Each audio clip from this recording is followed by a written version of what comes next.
Qu'est-ce que c'est que cette petite chose? Qu'est-ce que c'est que ce truc?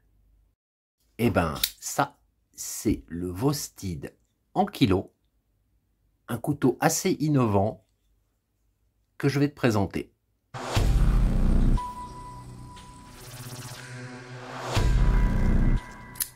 Bonjour à tous, vous êtes sur Lame de Pique, la chaîne des collectionneurs de couteaux. Que vous soyez un accro du flipper ou un fanat du roulement à billes, ou au contraire un blasé de l'ouverture assistée, bienvenue à tous sur Lame de Pique, la chaîne des passionnés du canif. Le Vostid en kilo.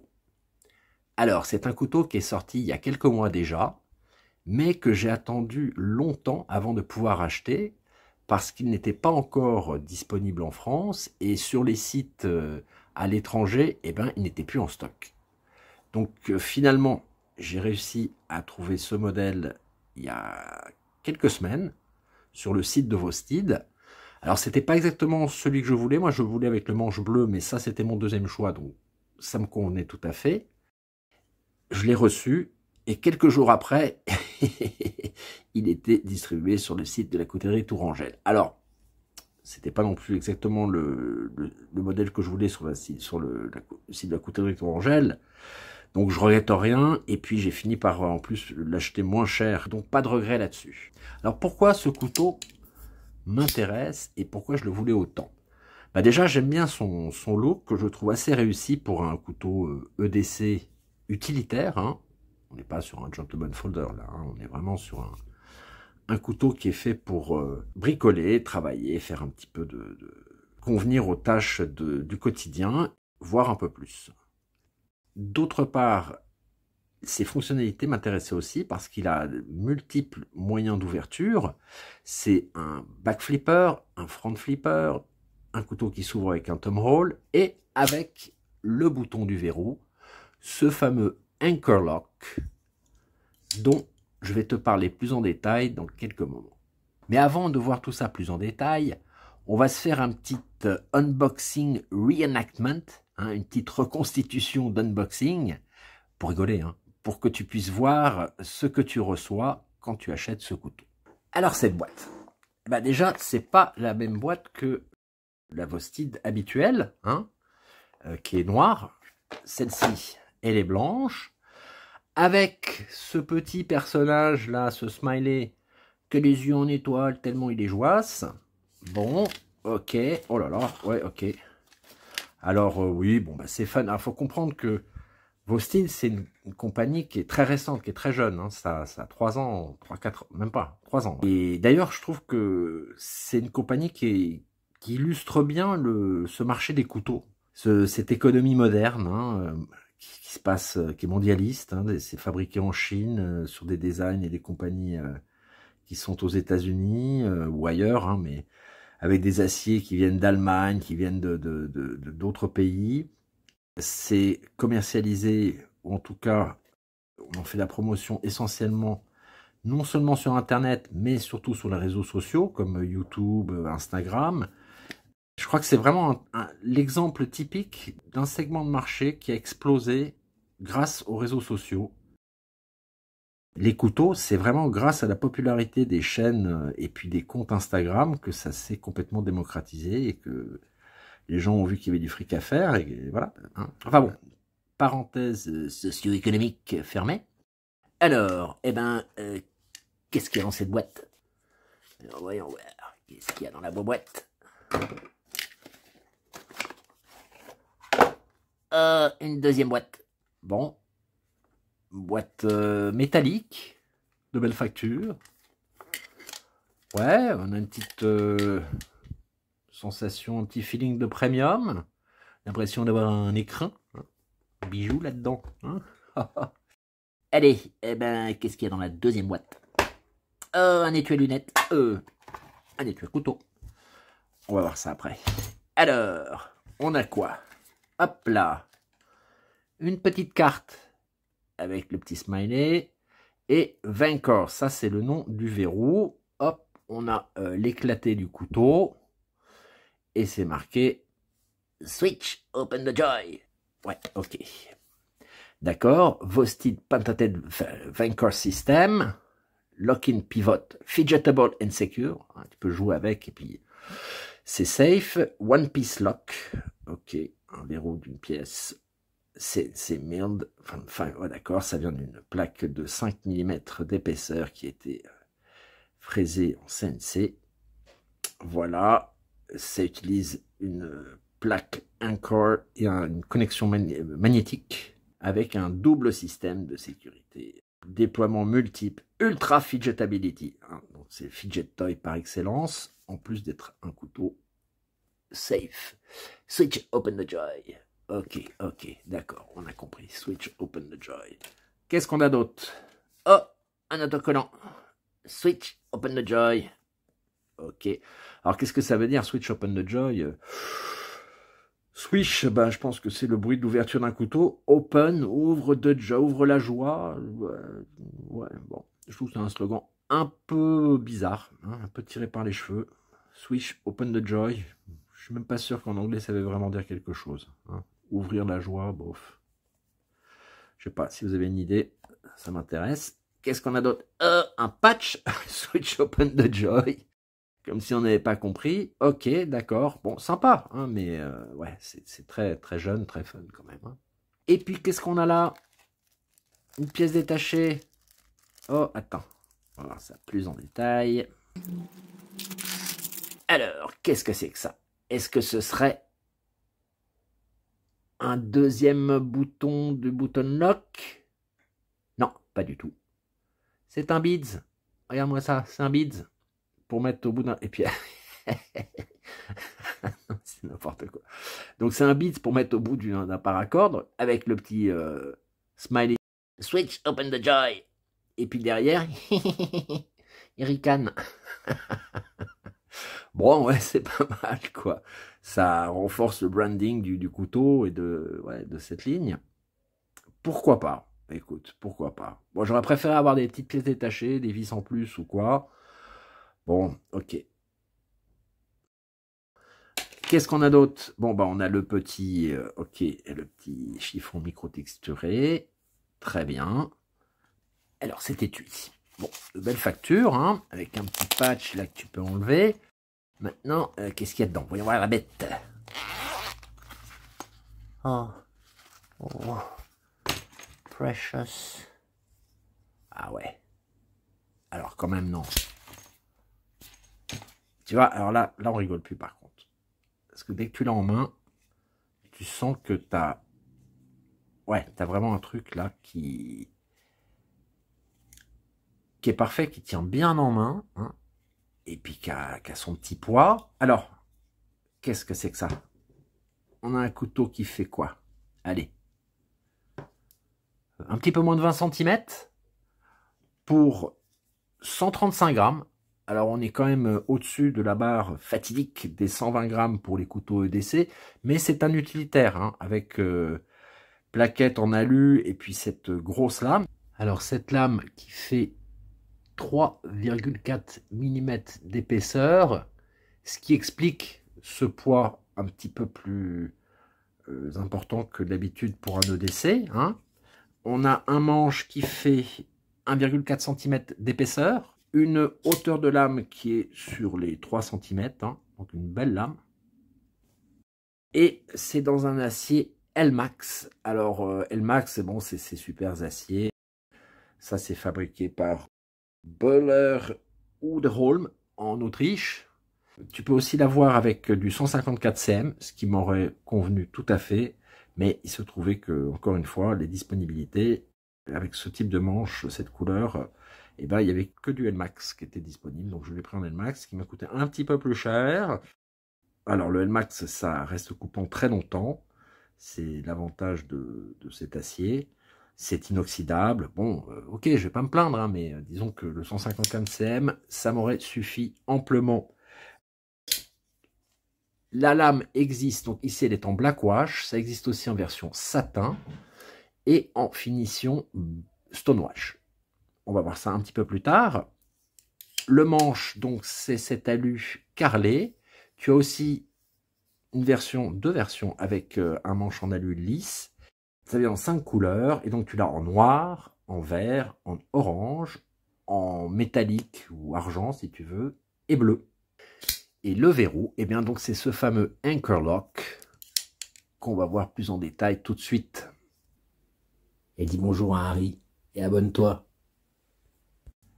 Le fameux verrou Anchor Lock. Alors, comme tu peux voir là sur cette petite animation satellite, comme tu peux voir sur cette animation, à l'intérieur du couteau, tu as donc 2 platines qui sont insérées dans les plaquettes. La platine de gauche, donc qui est d'une seule pièce, qui fait toute la longueur de la plaquette. La platine de droite, qui vient serrer la lame au niveau de l'axe. Et tu as cette barre de verrou qui est jaune là, qui est indépendante, et qui va venir s'encastrer dans le petit trou, dans la petite encoche qui est sur la lame, et qui va être enclenché et désenclenché par ce bouton pivot qui est en fait le Anchor Lock. Alors sur cette photo du couteau démonté, tu vois un petit peu mieux. Alors en bas bien sûr tu as la lame, juste au-dessus au milieu tu as la plaquette de droite, où là on voit très bien la partie qui va venir enserrer la lame au niveau de l'axe, et puis cette barre de verrou indépendante sur laquelle se trouve aussi la bille de détente, et au-dessus la platine de gauche qui fait toute la longueur et qui va donc venir terminer de constituer le couteau. À gauche on voit le bouton du pivot, le Anchor Lock, au centre duquel se trouve un petit aimant. Je vais te montrer après comment ça fonctionne. Et puis tu as les 2 rondelles de roulement à billes céramique. Alors là tu vois la lame avec la petite encoche dans laquelle va venir s'insérer la barre de verrou avec la petite bille de détente. Là-dessus tu as le fameux Anchor Lock, donc le bouton pivot avec au centre un petit aimant qui va venir attraper cette barre de verrou, qui sera après tout le temps en contact avec. Donc ça fait que si tu veux, quand le couteau est fermé, la barre de verrou est en tension, mais le bouton reste solidaire de la barre de verrou puisqu'il est aimanté à cette barre de verrou. Quand tu appuies sur le bouton, ça libère la bille de détente, si bien que la lame peut s'ouvrir. La barre de verrou se détend, mais reste solidaire du bouton pivot grâce à l'aimant. Et donc il n'y a pas de ressort. Dans les button lock, tu as un petit ressort en fait, qui permet d'avoir le petit bouton est toujours sorti, est toujours à l'extérieur, qui permet d'appuyer dessus. Alors qu'avec ce système, il n'y a pas de ressort, c'est l'aimant qui garantit que la barre de verrou et le bouton sont continuellement en contact. Voilà donc ce verrou Anchor Lock, qui est très sympa à utiliser, qui fonctionne vraiment bien. Et donc ce bouton, comme je te disais, qui reste toujours solidaire de la barre de verrou grâce à l'aimant. Alors c'est ce qui fait un petit peu sa particularité, c'est cet aimant. Voilà. Alors ce manche, il est donc en aluminium texturé, tu vois, carrelé, qui donne une bonne prise en main. C'est pas trop agressif et ça fait que ça glisse pas. Il existe aussi en version aluminium lisse. Alors j'ai pas testé, je sais pas si ça glisse beaucoup ou pas. C'est certainement moins, ça agrippe certainement moins que dans la version carrelée, mais c'est peut-être plus élégant, plus joli. Et parce qu'en fait ce couteau vient en 5 couleurs et 6 versions. Tu as une version manche aluminium carrelée couleur argent avec une lame qui va être en finition satin. Un manche noir en aluminium carrelé avec une lame en black wash, un manche orange en aluminium carrelé avec une lame aussi en black wash, le couteau tel que moi je l'ai, c'est-à-dire manche vert, aluminium carrelé et lame en black wash, et puis les 2 prochaines versions qui sont avec des manches en aluminium lisse, une version à manche noire avec lame en stonewash et une version à manche bleue avec lame stonewash. Le clip, c'est ce qui me plaît le moins sur ce couteau. Je trouve qu'il a absolument rien d'original. C'est de la bonne qualité, c'est pas de la camelote du tout, mais c'est exactement le même clip que sur les autres couteaux Vosted. Bon là, une couleur différente, un finish différent, mais c'est la même chose. Je trouve qu'ils ont fait aucun effort et que c'est un peu décevant parce que à l'origine, de toute façon, c'est un clip qui est très banal. Et j'en parle souvent avec certains abonnés, notamment Couteau Pliant, que je salue à cette occasion. Et c'est vraiment décevant. C'est un peu le talon d'Achille de tous ces couteaux pliants. Il n'y a aucun effort qui est fait sur les clips, hein, ou très rarement. Et c'est bien dommage parce que déjà, c'est pas très esthétique à l'origine. Et en plus, comme c'est vraiment la dernière roue du carrosse, et c'est décevant. C'est décevant. Alors personnellement, je suis pas un grand fanat des clips, à part pour les couteaux qui tiennent dans la 5e poche. Mais en général, je préfère porter mon couteau au fond de la poche, surtout maintenant que c'est devenu un peu compliqué. Voilà. Mais ici, très déçu sur ce clip. Alors en plus, bon, bah c'est pas un deep carry. On est clair là-dessus. Hein. C'est pas un deep carry. Bon, personnellement, je te dis, moi, ça me gêne pas vraiment. Il y en a qui préfèrent aussi parce qu'ils peuvent attraper le couteau plus facilement. Mais voilà, c'est pas un deep carry. Il est réversible sur cette version qui est la version numéro 2. Dans sa V1, comme tu peux voir sur cette photo, en fait, il n'y avait pas d'emplacement pour installer le clip pour les gauchers. En plus, il semblerait que cette petite plaquette soit tellement bien insérée qu'elle soit pratiquement impossible à sortir. Alors je sais pas, j'ai pas essayé sur le mien, mais c'est une des critiques qui est ressortie sur ce couteau, c'est que la plaquette était complètement insérée avec force et qu'il était très difficile d'installer le clip de l'autre côté. Donc à voir, hein. Peut-être qu'ils ont résolu le problème, mais voilà, c'est à prendre en compte. Alors ce que je trouve aussi intéressant autour de ce couteau, c'est la compagnie Vostid elle-même. Je te disais que c'est une compagnie qui est très jeune, qui a été fondée en fait en 2021 par Yue Dong, qui est un Chinois qui a fait des études aux États-Unis et qui travaillait chez Kaiser. Et puis un autre personnage qui s'appelle Johnny, sur lequel j'ai absolument aucune info. Je ne sais pas s'il existe vraiment. Enfin bon. En tout cas, Yue Dong expliquait aussi que beaucoup de leurs couteaux avaient été créés suite aux échanges qu'il avait eus avec ses fans sur leur page Facebook. Alors je trouve que c'est un moyen assez novateur de faire du business et de créer des produits. Ça a marché, hein, puisqu'ils ont vraiment sorti des modèles qui ont eu beaucoup de succès, hein, comme le Raccoon, Thunderbird, et puis celui-ci. Et celui-ci, notamment, a été produit à partir d'une campagne Kickstarter. Ils ont présenté leur projet, expliqué en détail comment ils allaient fabriquer leurs couteaux et les particularités qu'ils allaient avoir. Et ils ont levé des fonds, ils ont levé près de 130 000 $, et puis roulé jeunesse. Voilà, enfin un fonctionnement très moderne, je trouve, et qui a fonctionné, qui a porté ses fruits. Hein. Alors donc, Vostid, tu as 3 designers. Tu as le fondateur Yue Dong, qui a fait notamment ce en kilo. Tu as un monsieur qui s'appelle Rob Saniscalchi et qui a fait le RS Chaos, qui est un couteau qui a très bien marché aussi et qui avait la particularité d'être un des premiers button liner lock, que malheureusement je n'ai pas parce qu'il coûte très cher, mais bon, c'est un couteau qui était aussi novateur en son temps. Et puis, tu as Wayne Walter. Alors, Wayne Walter, ce qui est intéressant, c'est que c'est un YouTuber. C'est un mec qui avait sa petite chaîne, enfin, c'est une grosse chaîne sur les couteaux, que tu connais peut-être d'ailleurs. C'est celui qui fait toujours « Greetings, YouTubians ». Enfin bon, qui présente des couteaux, qui est un passionné, et qui a fait pour eux le couteau qui s'appelle le Thornton, alors qui est un joli couteau, un button lock, que je trouve qui est assez réussi. Alors il explique dans une interview qu'il a été inspiré par le look du Boeing 737. Alors Boeing 737, je sais pas. Hein. Je crois que c'est plutôt le Boeing 747, parce que le 737, je le vois pas du tout. À la limite, le 747, en plissant les yeux avec une main dans le dos, ouais, je peux voir un air de famille, mais 737, certainement pas. Enfin bref, ça a donné un très joli couteau, très fonctionnel, bien conçu. Un button lock, un couteau qui a bien marché. Mais en tout cas, c'est encore une façon, je trouve, assez moderne de faire du business, puisque ils ont fait un partenariat avec un YouTuber connu, un passionné de couteaux, pour créer un modèle. Alors, est-ce qu'il y en aura d'autres, j'en sais rien, mais... c'est vrai que tu as de plus en plus de youtubeurs qui créent leurs couteaux. Hein. On parlait de couteaux pliants, Mugen 47 chez nous en France, mais tu en as d'autres. Hein. Nive Knives, il fait le sien. Tu as le gars qui fait Tri-State EDC, là, le type qui a des moustaches, il lance son couteau aussi. Enfin bon, ça n'arrête pas. Hein.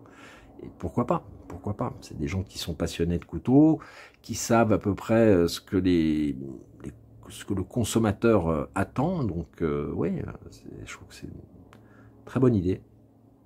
Mais pour en revenir à notre Ankylo, alors ils te le vendent comme étant un vrai fidget toy, et c'est vrai parce qu'il s'ouvre avec le button lock, comme ça. Il s'ouvre avec le back flipper, comme ça. Il s'ouvre avec le front flipper, comme ça. Mais aussi comme ça, ou comme ça, avec le thumb hole, comme ça.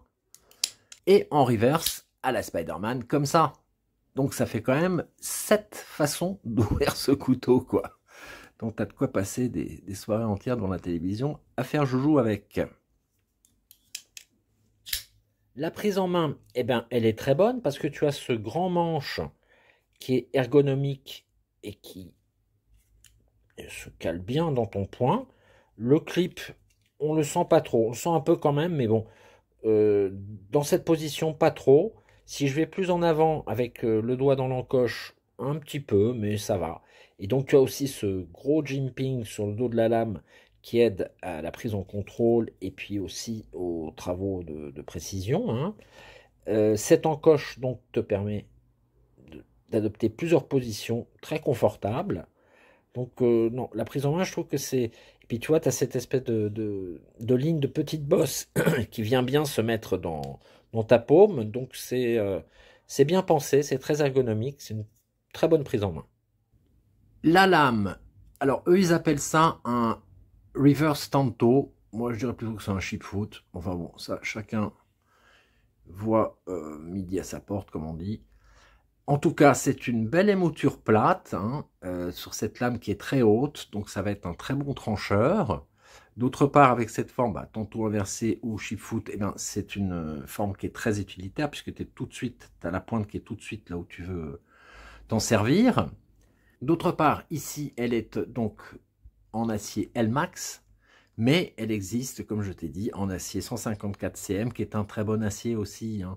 Et ça fait une réelle différence de prix, et à moins que tu aies une utilité particulière pour l'Elmax ou que tu sois passionné par les aciers, je crois que la version en 154 cm, elle va tout à fait, quoi. Le prix. Moi, j'ai payé ce couteau 163 € sur le site de Vostid, avec port inclus, hein, puisqu'il t'offre le port. En ce moment, il est disponible sur le site de la Coutellerie Tourangelle à 139 € dans sa version en 154 cm ou à 175 € dans sa version en Elmax. Alors je crois qu'ils sont en rupture de stock en ce moment, mais je pense que ça reviendra. Et sinon, tu as aussi sur The Best Knife, où là, ils ont que la version en 154 cm, qui est à 139 € eux aussi, hein. Alors, seul petit point faible que je trouve, moi, à ce couteau, c'est le bouton qui branle un peu, qui bouge un peu. Alors, quand tu regardes l'éclaté, etc., ça se comprend, hein, c'est une pièce mobile, ok. Mais est-ce que ça va devenir plus tard un point faible? Je sais pas. Ça, voilà, il y a un petit peu de jeu. Bon, je crois que sur les button lock, en général, tu as aussi un petit peu de jeu, mais on le sent moins parce que le bouton est moins gros. Maintenant, c'est pas énorme, hein, mais voilà, il y a un petit peu de jeu. Je ne sais pas si c'est comme ça sur tous les modèles. Sur les miens, c'est comme ça. Ça n'a pas l'air d'être un gros défaut. Je l'ai depuis presque un mois. Je m'en suis un peu servi, mais je ne l'ai pas eu non plus tous les jours avec moi. Voilà, l'avenir nous dira si c'est un défaut ou pas. En attendant, ça fonctionne très bien, hein. Et puis, j'ai pas vu ailleurs sur YouTube ou sur les réseaux sociaux des gens qui rapportaient ce défaut ou ce problème. Donc, c'est peut-être quelque chose de tout à fait normal et moi qui suis un peu parano, hein. Alors, vite fait, les autres modèles que tu as chez Vostid, tu as le Raccoon, qui est très connu, hein, qui a été un gros succès, le Corgi, le Ankylo, le Nightshade avec cette forme de lame, la Shilling Cutter, là, qui est excellent, le Thunderbird, le Chipmunk, que je connais pas du tout, le Acorn, que je t'ai déjà présenté, le Hedgehog, qui a aussi, c'est aussi un button liner lock, alors ça j'aimerais bien l'essayer, le Corsair, que je vais recevoir très bientôt, qui est soi-disant un bug-out killer, on verra bien. Le Mink, que je connais pas. Le Morel, qui a cette forme de lame un petit peu étrange, là, compound, comment ils appellent ça, un compound grind. Le Psyop, alors ça c'est mon rêve, c'est le deuxième modèle de Vostid que j'attends avec impatience. En France, il n'existe que en modèle mini, qui m'intéresse pas, parce que moi je veux le Psyop avec le button liner lock. Il a une ligne magnifique, et tout ce que j'ai vu à propos de ce couteau m'encourage vraiment à l'acheter, quoi. Le RS Chaos, qui est un super couteau aussi, mais qui est trop cher pour moi. Et puis j'aime pas trop moi, j'aime pas son look, enfin, il me plaît pas. Le Griffin, ouais, particulier, hein. Et puis le Tanton, dont je te parlais, qui a été fait donc par ce youtubeur Wayne Walter. Le Talarurus, que je t'avais déjà présenté, qui est un super couteau. Le Valkyrie, qui est aussi un fidget toy, parce qu'il s'ouvre encore de 50 façons, là. Le Dachshund. Bon, bah, le Dachshund, je trouve qu'il ressemble au Talarus, hein, simplement il a un mode de verrou différent, et c'est aussi un couteau trop cher, je trouve. Bon, une manche en titane, etc., d'accord. Le Bellamy, superbe couteau. Alors celui-là, j'aimerais bien l'avoir. Alors c'est pareil, il est un peu cher, je crois qu'il est à 130 balles ou quelque chose comme ça, peut-être en France un peu plus cher, parce qu'il a encore la lame en Elmax. Moi, tu me le fais en 154 cm, ça va, si ça coûte moins de 100 balles, j'achète. Là, j'aimerais bien avoir ce couteau parce qu'il a des mécanismes d'ouverture, c'est aussi un front flipper et puis un flipper normal, je crois. Et puis tu as possibilité de l'ouvrir en reverse. J'aime beaucoup sa ligne, j'aime bien le manche en micarta avec cette texture. Mais voilà, il est encore un peu cher. Et puis le Labrador que j'ai en version mini, qui est un super petit couteau. Voilà, donc en réel, je te montre rapidement ce que j'ai là, le fameux Raccoon, qui est un chouette couteau, hein, qui a vraiment été un grand succès parce qu'il est très bien foutu. Il est question prix, ça va, c'est raisonnable. Il y a 36 modèles, 36 façons, 36 versions, hein, donc il y en a vraiment pour tous les goûts. Tu as donc ce petit mini Labrador, qui est génial, qui s'ouvre comme un champion. Un peu cher par contre, parce qu'il a le manche en titane, donc oui, effectivement, ça, il est peut-être un petit peu cher. Le mini Nightshade, génial aussi. Très joli petit couteau. Pareil, un peu cher. C'est vrai que Vostid, c'est pas donné non plus, quoi. C'est pas donné non plus, hein. On est souvent autour des 70-80 balles, voire plus. Le Talarurus, magnifique. Vraiment un couteau que j'aime beaucoup, avec sa lame bien épaisse, là. Un slasher. Le Corgi, alors le Corgi, ça, c'était un achat impulsif. J'adore ce couteau, et je le voulais absolument, et voilà, donc je me suis emporté, je l'ai acheté, alors que je le voulais avec un manche mi-carta, etc. Donc là, j'ai dans cette version qu'on va appeler Stormtrooper, là, un petit peu Star Wars. Ça va, il est chouette, hein. Mais moi, je l'aime parce que, voilà, il s'ouvre de toute... voilà, il est très souple à ouvrir, c'est un vrai fidget toy, et c'est ce qui m'a... Et puis j'aime bien son design très épuré, sa ligne vraiment sobre. Très beau couteau, simplement, j'aurais dû attendre un petit peu plus, être moins impatient et prendre la version avec le manche en micarta. J'en aurais été beaucoup plus satisfait. Après, bon, voilà, ça reste un couteau qui est bien. Mais encore une fois, c'est vrai, c'est pas donné. Le seul qui est, je trouve, qui est à bon prix, c'est celui-ci. Le Acorn. Le Acorn, il est à 50 balles, à quelques, 50, 53 peut-être. Mais voilà, celui-là, il est bien placé, question prix. Et vraiment, il n'y a rien à dire. C'est un super couteau. Très fonctionnel. Bien conçu. Qui a une jolie petite bouille. Non, ça, voilà. 50 balles, je suis d'accord. Pour les autres modèles, c'est vrai que Austin, c'est pas forcément la marque la moins chère. Le prix de celui-ci, ben, en version 154 cm, je trouve que c'est honnête, hein, 130 balles pour la qualité et puis le fonctionnement, etc. Bon, je crois qu'on s'attend à ça. La taille du couteau aussi, parce que c'est un couteau pleine taille. En revanche, à 160 et quelques, bon, bah là, je trouve que c'est pas ça, c'est de l'alu quand même, hein. Donc, je trouve, voilà, c'est peut-être un petit peu cher, c'est vrai. Mais, très beau couteau, vraiment bien conçu, de bonne facture et de très bonne qualité. Ça, il n'y a rien à dire, les Vostid, Ça a l'air d'être bien parti quand même pour être une compagnie qui fabrique de beaux couteaux de bonne qualité.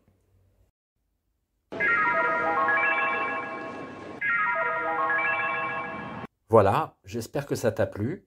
Like, laisse un commentaire, abonne-toi et à très bientôt sur Lame de Pique.